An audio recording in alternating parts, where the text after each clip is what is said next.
Hi guys, this is Maria. Welcome back to my channel. Today's video is screen-free kids and how. I'm filming this video in response to many comments and emails that I've received from you. Over the past months of quarantine and lockdown, I think a lot of people are realizing that their kids are spending a lot of time on the screens and they're trying to figure out how they can manage it. So this video is going to go into different strategies you can implement to reduce the screen time or eliminate the screen time completely and how you can sustain it. So the very first thing you need to answer for yourself to start this journey is, why do you want to reduce screen time, or why do you want to eliminate it for your family? I will tell you my why is not what that I think that the screen time is terrible and there is no good apps out there. I think it's because what the kids are doing when they're not watching the screens. My kids are never bored. They're always either playing on their own, they're coming up with some kind of ideas, sometimes they're reading books. Like there was a time during this quarantine, I'm like, where are the kids? I was doing something in the kitchen and I pulled up the Nest in Scarlett's room and the two of them were sitting on the bed looking through books. So this is my why. It's because I want them being kids, I want them playing. And my second why was because I do not want my kids to rely on anything outside to bring them happiness, and I don't like this sense of addiction. So finding out that why for yourself is your first step. Second, do you have the support of your partner? Because if you are in the same household, you have to tackle it as a team. You cannot be the only person that takes it away and the other person fully gives it. You kind of have to get on board and do a teamwork. And I think a lot of the things and parenting is a teamwork. So making sure that both of you are on the same page is a big part of it. Then if you do have two separate households, well, don't sweat it. If you are the household that is going screen-free or reducing the screen time, that's okay. It is, think about it. If you eat healthy at the house and then you occasionally eat unhealthy in the restaurant, majority of your time is spent eating healthy. So think about screen time as well. Like if it's in your household a certain way, if they're getting it somewhere else, the grandparents are watching them or something and they get it there, you can divide it. So this is my home, these are my rules, and that is theirs. The third thing to look at before you start your screen-free journey is your environment. Is your environment set up for children encouraging independent play? And again, I mentioned that video that I filmed earlier. I will link it for you at the end of this video and also in the description below. Check it out. But setting up that proper environment is half the battle. If you have things readily available for the kids that they can pull out, they do not have to ask you and rely on you all the time, you will see that they kind of wander around and find their own things on their own. The next thing to look at is, when are you using the screens? Why are you using them? And can you replace them or eliminate the process completely? As an example, in the mornings, if the child wakes up, most of the little kids love the snuggle time. Now, a lot of you might turn on TV, watch a show with them while they're snuggling, you're scrolling through your phone. This time can be replaced with just snuggles without any screens on your end or on the child's end, or reading a book.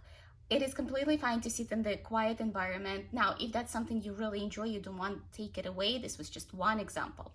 At nighttime, actually giving the screens to the kids that already have sleep issues before bed is one of the worst things to do, because it puts their brain in overdrive, it overstimulates them, and they end up having even worse sleep than they would in the first place. So here's an idea for you. If you have a child that you've read the stories and they're just not falling asleep, one of the things to do, you can have an Echo Dot. It is owned by Google. We actually have them in many places of our house, but we do Audible and we listen to audiobooks. So typically what I do at nighttime after we played, so we typically go for a walk outside and we come back, it's a bath time. After bath time, we read books. I try to read 1 or 2 books, and then we turn on our audiobook. Try to choose something not stimulating. I prefer books read with very heavy British accent, because it seems to be how I say it, it's proper English and it's really good books, but they're somewhat boring for children because nothing crazy happens there. Books like Secret Garden, Alice in Wonderland, you can find dramatized versions of those. They are great to set the stage, and then while you are laying there with your child, if you're laying down with them and if they're laying there and they're listening, they just eventually will drift off and you don't have to exhaust yourself telling the stories. If you're using the screens in the car for short drives, I would remove those. There is really no good reason to have it there, especially if you have younger toddlers. Children up until the age of 3 aren't learning from the screens unless it's reiterated by the caregiver. It's the studies, and it's on American Academy of Pediatrics. You can find all this information.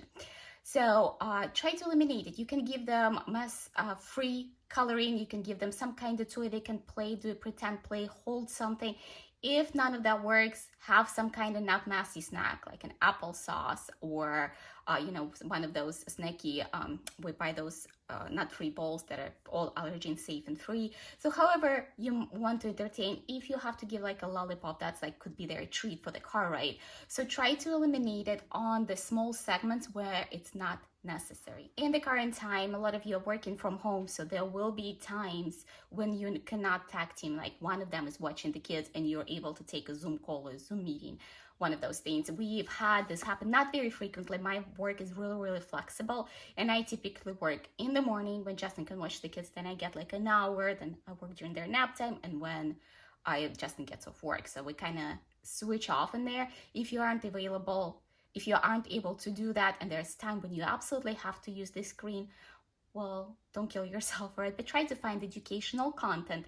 I think the main goal of this idea is look at the times when you do not have to use the screen, where you can replace it with human interaction, playtime with your kids, or developing focus, concentration, independent play, and start changing those times versus the times when you're like, well, how am I supposed to do it? When you are offloading the dishwasher, when you're doing home chores, there is no need for TV. At that time, the child can encourage the independent play and interaction with you. So now diving into different age groups. Between 0 and 1, children shouldn't be getting any screen time. They're not learning from it. Research showed it. It is honestly just messing up with their development. Now, how can you get stuff done when you have a very attached infant? Just as at any age, independency is a skill and kids need to learn it. So you start small with small little things that you can do. You set up your child at the age of, what about, let's say 6 months, right? Because that's when sometimes you need to get some stuff done. You can have kids really interested in object permanence at this age. It's something goes in a hole and then disappears and then goes down. So providing them a toy of this kind. And I've also filmed many videos like for toys that are open-ended and developmental for kids. It's in my toys videos, I believe. So something like this will occupy your 6 months old for a long time. The reasons why you want to occupy them, it promotes focus and it also promotes independence. If you see your child independently doing something, you're giving them a basket with different things to pull out, scarves to explore, surround yourself with appropriate toys that spark the imagination and curiosity in your child. Don't try to do the buttons and lights. I'm not saying that those toys are completely terrible, but most of the time they aren't inspiring your kid for exploration. So you have to think about, what is my child into at this point? Again, balls, object permanence. Justin used to love his car track, and he would spend long periods of time focused on that. And that's what you want to develop, is ability to focus. After you set up your child and you see that they're interested, slowly start working on something. Be in their presence. Don't go very far, so they don't have to be like, oh my gosh, my mom, you left me while I'm doing this. So they don't want to associate any negative feelings to being by themselves. Be in their presence so they're able to see. Maybe you are going to sweep the floor. If you're in the kitchen, one of the things that worked for me great between 6 and maybe like 15 months is having like a bag with stuff.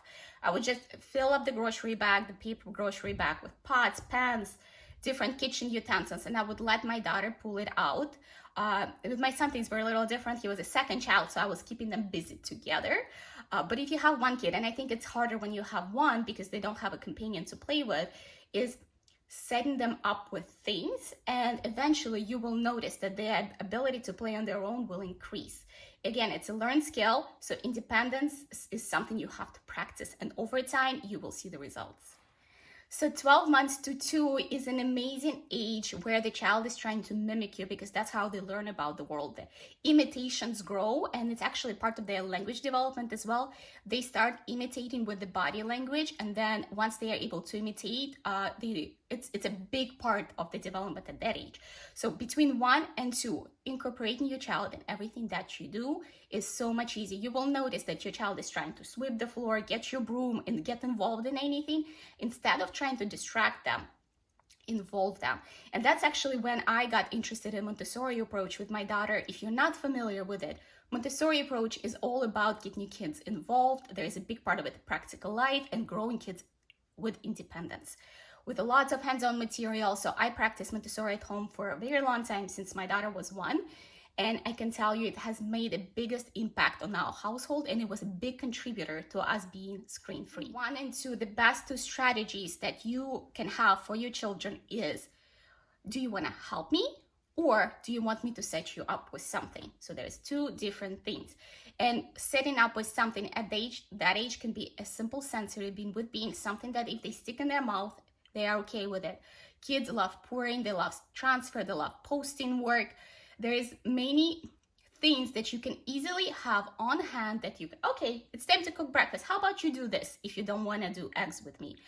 And involving your child is one of the best things to do, and I've always loved it, is actually involving them in cooking process. Whether they are scrambling the eggs, there's so many. Now moving on to the next age group is 2 to 3. That age group is a bit harder in my opinion, just because that's when the imaginative play starts. And the kids at that age, they're learning the imaginative play. So a lot of the times they will want you to participate because they want to learn how to do it. So you kind of have to model the imaginative play a little bit.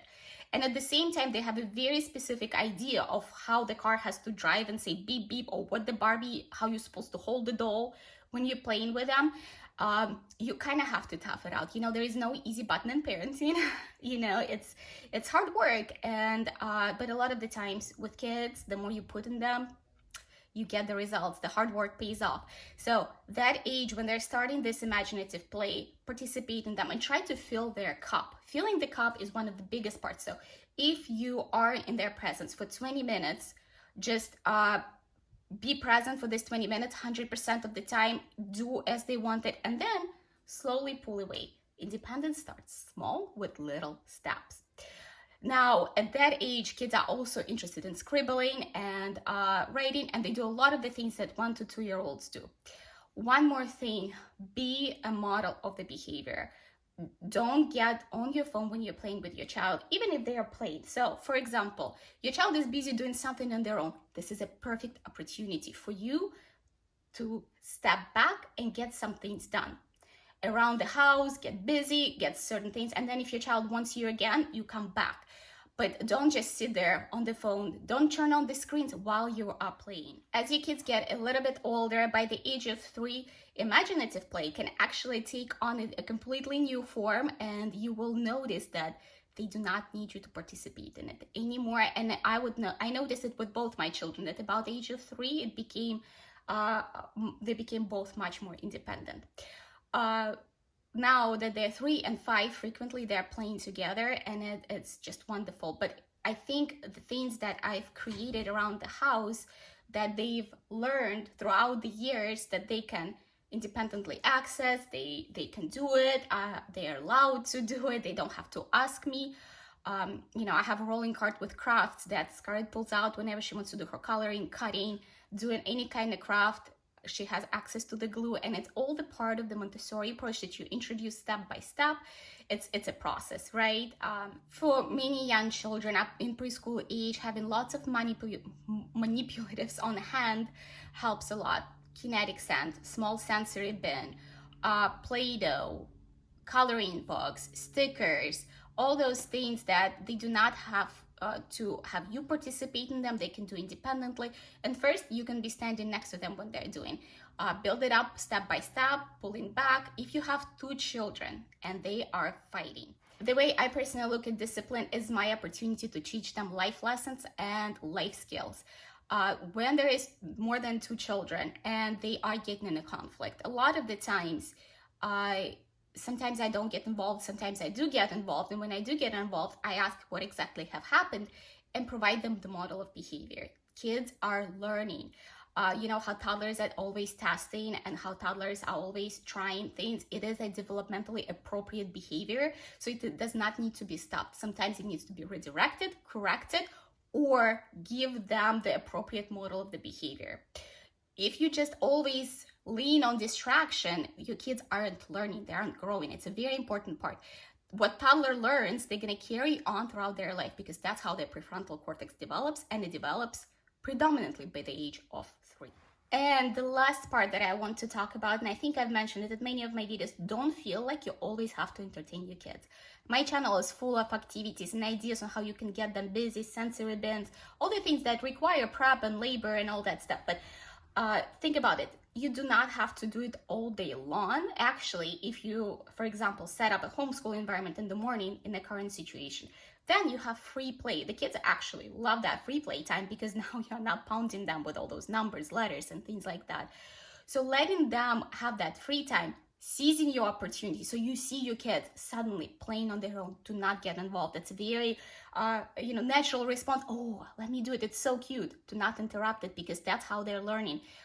If your child wants you, come and play with them, fill their cup, and then move on to your tasks. Tell your child expectations. Listen, I have to fold this laundry. Do you want to help me? As they get older, I told you there is 2 strategies, right? First one is, do you want to get involved? Do you want me to set you up with something? As the kids get older, after the age of 3, there is 3 of them. I would say I start introducing it. Do you want help me? Do you want to participate? Do you want me to set you up with something? And the third one, do you want to just go and play? Once your kids have learned all those independent play skills, you will notice that they frequently will be playing on their own. Okay, guys, I tried to cover as much as I could think about, and especially based on the questions that you've asked me. So if you do still have any, feel free to email me, message me in the comments. I want to help as much as I can. It's a wonderful journey, but it is a journey and it is a lifestyle change. So you can't expect it's not going to be a light switch. I'm going to take away my phone and now my child suddenly starts playing. It's a learning process, and it will be a process for you as a family. So it is a beautiful journey. Wherever your goals are, don't feel like you have to be completely screen-free. It is up to you. My way is not the only way, and I always try to deliver it in my videos. I am here to just give you ideas, and you can implement it in whichever way it works for your family. All right, I think I've said it all. Again, if you have any more questions, message below. If this is the kind of content you're looking for, subscribe to my channel, click notifications button, and I will see you soon.